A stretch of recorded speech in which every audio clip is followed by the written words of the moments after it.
প্রিয় ভিউয়ার্স, শখের রাজা শেখ আমারের পক্ষ থেকে দেশে বিদেশে কাছে এবং দূরে থেকে যে সকল ভাই বোন বন্ধুরা আমার চ্যানেলের সাথে সম্পৃক্ত আছেন তাদের সকলকে আন্তরিক প্রীতি ও শুভেচ্ছা জানিয়ে শুরু করছে আজকের নিত্য নতুন প্রতিবেদনটি। যাই হোক প্রিয় ভিউয়ার্স,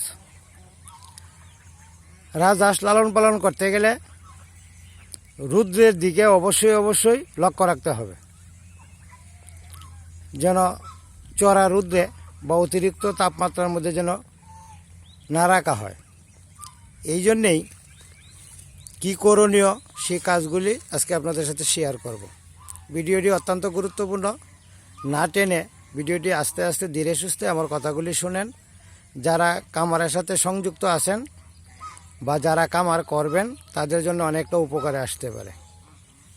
যাই হোক প্রিয় ভিউয়ার্স, যারা আমার চ্যানেলটি এখনও সাবস্ক্রাইব করেন নাই, নিত্য নতুন ভিডিও পাইতে আমার চ্যানেলটি সাবস্ক্রাইব করার জন্য বিশেষ অনুরোধ রইল।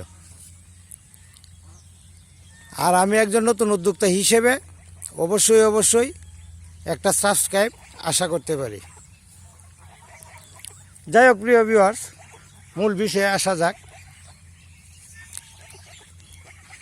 রাজহাঁস লালন পালন করা সহজ, আবার একটু কঠিনও আছে। কঠিন বলতে অন্য কোনো কিছু না, শুধু নিয়ম নীতির মধ্যেই রাজহাঁস লালন পালন করতে হবে। অনেকে এই রাজহাঁস লালন পালন করেন, সকালে ছাড়েন বিকেলে নিয়ে আসেন।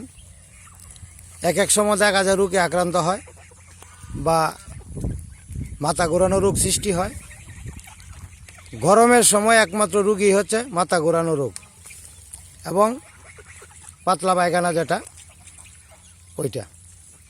এই দুইটা রোগের কারণেই অনেক সময় হাঁস ক্ষতিগ্রস্ত হয়, এমনকি পুরা কামারও ক্ষতিগ্রস্ত হইতে পারে।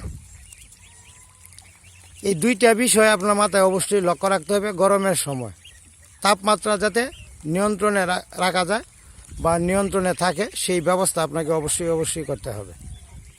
তাপমাত্রা নিয়ন্ত্রণ করার জন্য কি করণীয় সে বিষয়গুলি আজকে আলোচনা করতেছি। প্রথমত, রাজহাঁসগুলিকে খুব সকাল ছাড়তে হবে, কারণ সারা রাত্র ঘরের মধ্যে আবদ্ধ অবস্থায় থাকে, পানি ছাড়া থাকে। তাই এরা গরমে আপনার ছটপট করে, কারণ ওরা পানির প্রাণী, পানিতেই বাস করে বেশি সময়। এই জন্যেই আপনার পানির মধ্যে রাখতে হবে। তা পানির মধ্যে রাখার জন্য ওরা ছটপট করে থাকার জন্য এই জন্যে খুব সকাল আপনি ছাড়তে হবে ঘর থেকে। ছাড়ার পরপরই ওরা পানিতে চলে যায়। পানি থেকে একটু গোসল দিবে, পানি খাবে, মিটিং করবে, তারপর আস্তে আস্তে খাদ্যের জন্য ওরা মাঠে চলে যাবে। ঠান্ডার মধ্যে যদি আপনি রাখতে পারেন সবচেয়ে ভালো। 8টা বা 9টা পর্যন্ত খাবার খাওয়ার পর ওরা পেট ভরে ফেলে, পর্যাপ্ত পরিমাণে খাবার খায়। এখন যেহেতু খাদ্যের পরিমাণ বেশি, ঘাসও আছে, দানাদার খাদ্য আছে প্রচুর পরিমাণে, 8টা সাড়ে 8টা পর্যন্ত খাবার খেয়ে এরা ঘন্টা 2 ঘন্টা বিশ্রামে থাকে। এই যে এখন কিন্তু খাবার খাওয়ার পরেই ওরা বিশ্রামে, এই যে শরীর করতেছে, বিশ্রামে থাকবে। আর এই যে ওইখানে যাদের ছায়ার দরকার, ওরা এই যে ছায়াযুক্ত স্থানে চলে গেছে, ছায়ার মধ্যে বসে আছে, বিশ্রাম করতেছে। কোনো হাঁস মিটিংয়ের জন্য প্রস্তুত, মিটিং করার জন্য অন্য হাঁসগুলিকে ডাকতেছে, মিটিং করবে। এই হইল এদের একটা পরিচর্যার বিষয়। আবার এই বিশ্রামের পরে ওরা আবার ঘন্টা 1.5 খাদ্য খাবে, চলাফেরা করবে। করার পর আবার পানিতে নিয়ে আসতে হবে। পানিতে নিয়ে আসার পর ওরা পানিতেই থাকবে, গোসল দিবে, মিটিং করবে। মিটিং করার পর আমার যে কাজের লোকটা থাকে তাকে বিশ্রাম করার জন্য আমি একটা নির্দিষ্ট সময় দিয়ে দিয়েছি। 12টার দিকে হাঁসগুলিকে কামার করে আবদ্ধ করে রাখবে। এখানে আবার খোলামেলা আছে কামার ঘরটা, বাতাস চলাফেরা করে, ঠান্ডা। গাছের নিচে আমি কামার ঘর করেছি, সবসময় ঠান্ডা থাকে। আর উপরে আছে খোলা, বাতাস চলাচল করে পর্যাপ্ত পরিমাণে। ওরা ওইখানে শুকনা ঘর, ওইখানে ওরা ঘুমাবে। নিশ্চিন্তে নিরাপদে ঘুমাবে, একদম ঘুমে থাকবে। আবার একটা দেড়টা বাজতেই আবার ছটফট করবে খাদ্যের জন্য, 2টার দিকে আবার মাঠের দিকে নিয়ে আসবে। আর এর ফাঁকে 12টার সময় আমার যে কাজের লোক থাকে তারা চলে যাবে গোসল দিতে, গোসল দিবে, খাওয়া দাওয়া করবে এবং একটু বিশ্রাম করবে। এতে করে তারাও শারীরিকভাবে সুস্থ থাকে আর আমার হাঁসগুলিও সুস্থ থাকে। আবার 2টার পরে মাঠে চলে যাবে, আবার 5টা পর্যন্ত মাঠে থাকবে, 6টা পর্যন্ত মাঠে থাকবে। 6টার পরে আবার ঠান্ডা পরে ঘরে নিয়ে আসতে হয় বা ঘরে নিয়ে আসি। এই হচ্ছে আমার নিত্যদিনের একটা কাজের ধারা।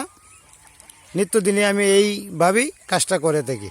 এই যে এই হাঁসগুলি, এই যে বড় হাঁসগুলি, এগুলি মিটিং করবে, এই যে মিটিংয়ে ব্যস্ত। এই যে মিটিং করার পূর্বে তারা এই ধরনের সংকেত দেয়া থাকে এবং এই কাজগুলি করে থাকে।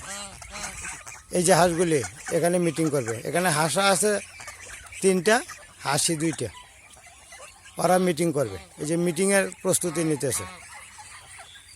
এই যে এইখানে 2টা আর এইখানে এই যে 3টা বড় হাঁস। যাই হোক প্রিয় ভিউয়ার্স, এই রুটিনেই আমি প্রতিনিয়ত হাঁসগুলিকে লালন পালন করি। এতে করে আমার হাঁসের কোনো রোগ ব্যাধি আক্রমণ করে না, একটা বিষয়। 2 নম্বর বিষয়টা হচ্ছে, যদি অতিরিক্ত গরম থাকে তাহলে খাওয়ার স্যালাইন, যেটা আমরা অর্থ স্যালাইন নামে চিনি, এটা মানুষের ঔষধ যেখানে বিক্রি করে ওই ফার্মেসিতেই পাওয়া যায়, SMCর অর্থ স্যালাইন, যেটা এটা নিয়ে আসি। 1 লিটারে 2টা, 10 লিটারে 20টা দেওয়ার কথা, কিন্তু আমি 10 লিটারের মধ্যে 10টাই দিই, অর্থাৎ 1 লিটারে 1টা, 10 লিটারে 10টা দেওয়ার পরে এই বলের মধ্যে পানিটাকে ডিস্ট্রিবিউশন করে দেই, ভাগ করে দেই। এই পানিটা খায় এবং এই পানিটা দিতে হবে পরিষ্কার পানি, যেটা কলের পানি, এবং অর্ধেক দিই কলের পানি আর অর্ধেক দিই ফ্রিজের পানি দিয়ে। ঠান্ডা পানি দেওয়ার পরে ওরা এটা মনে সুখে খেয়ে থাকে। এই স্যালাইনটা অতিরিক্ত গরম হওয়ার সাথে সাথেই আপনাকে দিতে হবে এবং খাওয়াতে হবে। যদি এটা দিতে পারেন বা খাওয়াইতে পারেন তাহলে আপনার খামারের জন্য সবচেয়ে ভালো, এবং রোগ ব্যাধি আক্রমণ করবে না, মাথা ঘোরানো রোগ হবে না। মাথা ঘোরানো রোগটা কিন্তু অতিরিক্ত তাপমাত্রার কারণে এটা হয়ে থাকে। যাই হোক প্রিয় ভিউয়ার্স, এই বিষয়গুলি আজকে আলোচনা করলাম। যাদের খামার আছে তাদের উপকারে আসবে, আর যারা খামার করবেন ভাবছেন তারাও এই বিষয়গুলি লক্ষ্য রাখতে পারেন। এতে করে আপনার উপকারই হবে, ক্ষতি হবে না। যাই হোক প্রিয় ভিউয়ার্স, কথা বলতে বলতে অনেক কথাই বলে ফেললাম। আবারও দেখা হবে বা কথা হবে অন্য আরেকটা বিষয় নিয়ে। সে পর্যন্ত ভালো থাকুন, সুস্থ থাকুন। আর আমার ভিডিওটি যারা দেখছেন তারা অবশ্যই একটা সাবস্ক্রাইব করবেন, কারণ নিত্য নতুন ভিডিও পাইতে আপনার অনেক উপকারে আসবে। ধন্যবাদ সবাইকে, ভালো থাকবেন, সুস্থ থাকবেন।